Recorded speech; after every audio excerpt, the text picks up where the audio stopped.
Greetings and welcome to the Prometheus Project Podcast, episode 36. I'm your host, Richard Bist. Thank you for joining me on this exploration of creativity. So, I've previously recorded an episode on music, and I was focusing on how music can inspire us, motivate us, how it can be the soundtrack of our lives. You know, music is something that's always been a part of my life, going back to when I was a wee lad. Music has incredible power. It's an amazing art form, something that has kept me enthralled throughout my life. But what I want to talk about for this episode is the process of making music. I think it's safe to say that most of us love having music in our lives. You know, we use it to keep ourselves motivated when exercising or when we're doing chores around the house. It entertains us at parties while we're commuting. And it acts as background noise when we're doing homework or just being creative. But how many of you have actually made music? The thing is, nowadays, it's so easy for anyone to try their hand at making music. There are so many options. You can go the traditional route by learning to, play guitar, piano, drums, bass, keyboards, horns, or strings. You can go the modern route and use something like GarageBand or some other software that imitates just an incredible variety of instruments. Or you can go the esoteric route and make music with all sorts of objects and devices like metal pipes or pieces of wood. The options are almost endless, so there's really no reason why you shouldn't try it. Now, when I was a kid, I lived across the street from a music teacher. And she taught me guitar, a little bit of piano, and she tried to teach me the accordion, but I just couldn't get into that. But over the years, I've learned to play by ear, and I've fiddled around with the drums and with some bass. I got out of playing music when I got married, not enough time or space. But recently, I've been getting back into music. And even when I wasn't playing, I've always had music running through my head, rhythms, beats, power chords, all sorts of different sounds. Now, my partner can attest that I tend to, drum on things like the coffee table, my thigh, the dogs, which is kind of funny because the dogs think that I'm petting them. I'm actually using them for percussion, but they don't seem to mind. Additionally, I almost always have a real song playing in my head. Now, I don't know if this is true for everyone, but I wake up every single morning with a random song playing in my head. It's like there's a jukebox in my mind that picks some random song that I've heard at some point in my life, and it just hits the play button as soon as I open my eyes.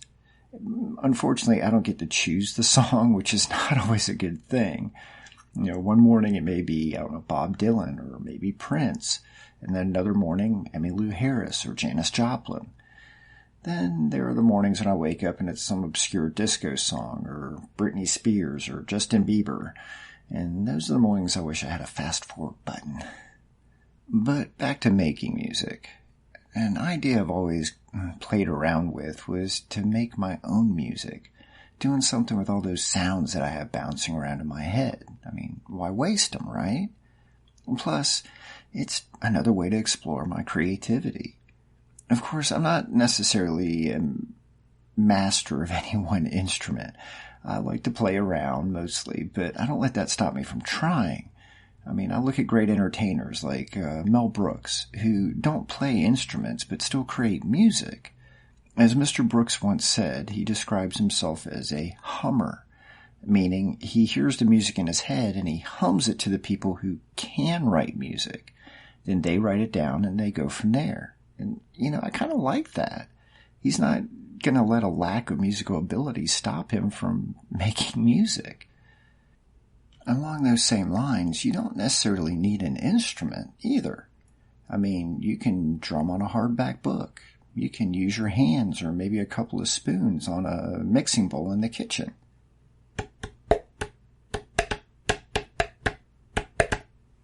Or you can drum on a wooden box.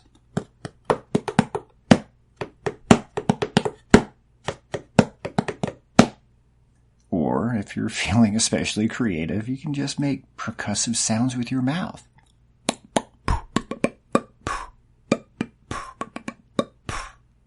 I'm sure if you looked around your living space, you could find all sorts of things you can tap on or pound on. Just try not to break anything. Now, percussion is probably the most primal type of music making. I mean, if you think about it, our forebears were probably knocking rocks together or clapping their hands around a fire. Or maybe they were exploring how the sounds echoed inside their caves or off the tree trunks in a dense forest.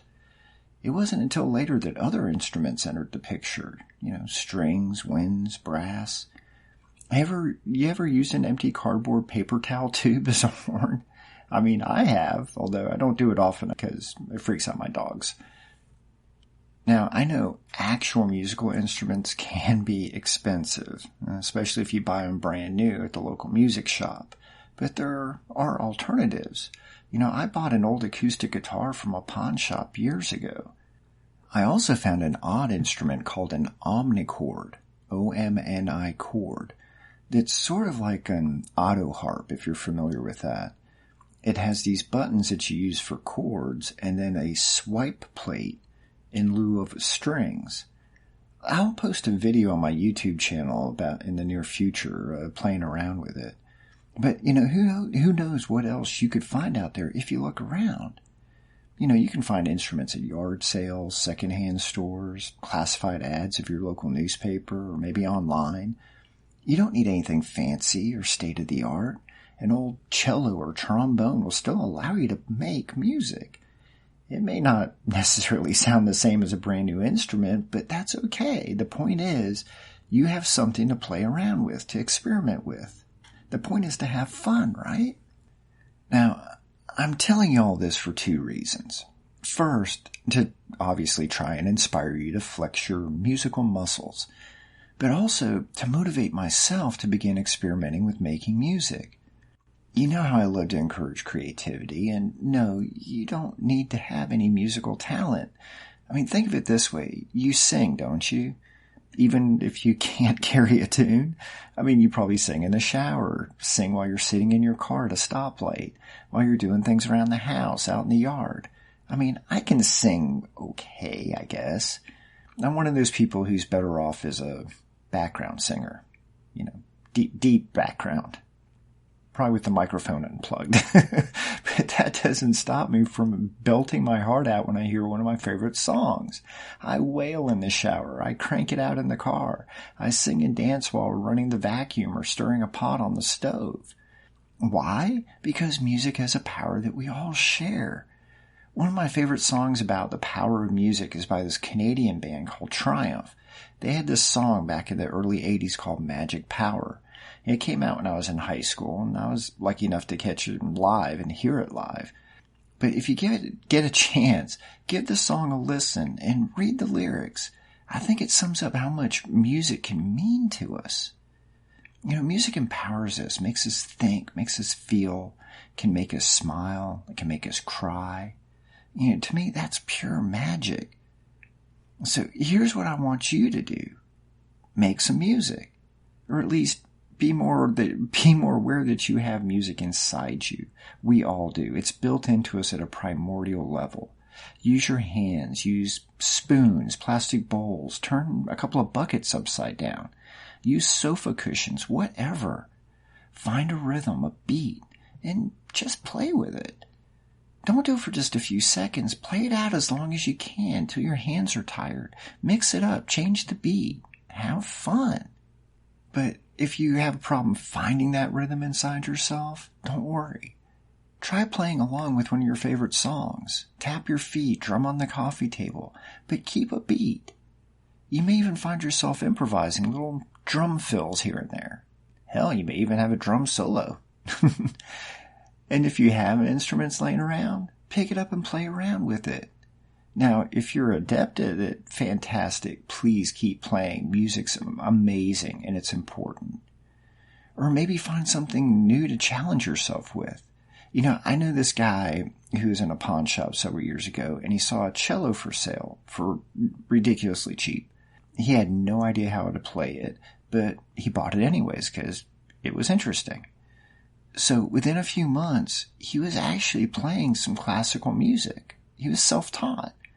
Now, I'm not saying you'll be quite as successful as him if you try this, but you might find a cheap guitar or maybe a mandolin, maybe something else, and then you can play around, make noise, express yourself. Remember, that's what creativity is all about. And as I mentioned earlier, I'll be performing some audio experiments of my own and posting the results, for good or for bad, on my YouTube channel starting in the next few weeks. Will they be any good? Oh God, who knows? Will I have fun doing it? Oh, hell yes.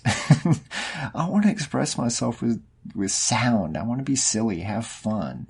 And no, I'm not a professional musician, and I'm far from being incredibly competent on any particular instrument at the moment. But that's not going to stop me from making my voice heard or my attempts at music.